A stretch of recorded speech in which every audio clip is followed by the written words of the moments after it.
Hello everyone, today we are going to look at the passive simulation modes. I decided to introduce a second force besides the music reactive one, because otherwise the mass tends to disperse and become uniform.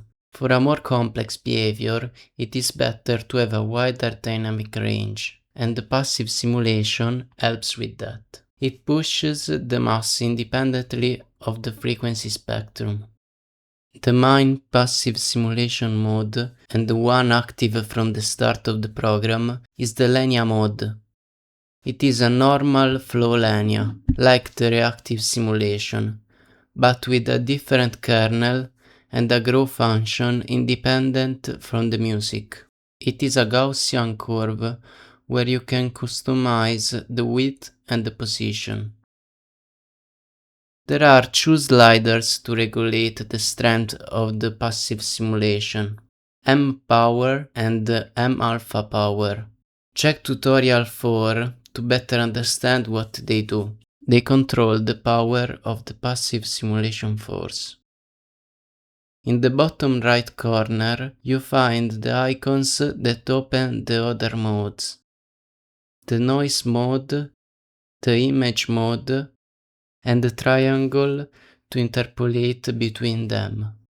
To activate a mode, toggle it by clicking here at the top of its window. After you activate it, you need to move the pointer of the triangle near its icon to see the effect. The noise mode is a 3D perlin noise generator. Changing the Z parameter lets you change the noise continuously. You can also change Z automatically here. Remember, if you close the window, the automatic Z change will stop. The blur is needed to avoid the discontinuities at the edges. You can also mix the two active effects together. The other passive simulation mode is the image mode. Here you can use an image to move matter. Click the Open button to open the Content Manager window. Here you can load images from disk. They have to be black and white and square. You can create folders to group your resources. Click the Add button to import single images, and Add Sequence to import a sequence of images as an animation.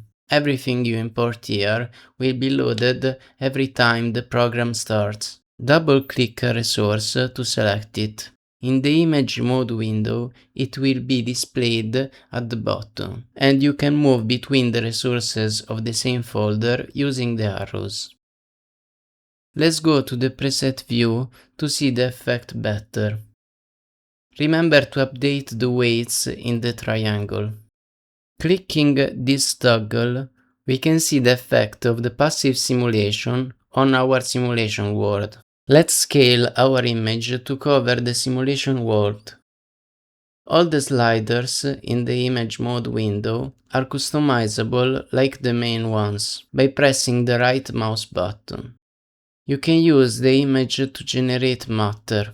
You can oscillate it with BPM, and if it is an animated sequence, you can sync the animation to the BPM. The tutorial series is now complete. Next time I'll show you how I usually navigate the controls. Feel free to explore the settings combinations yourself. See you!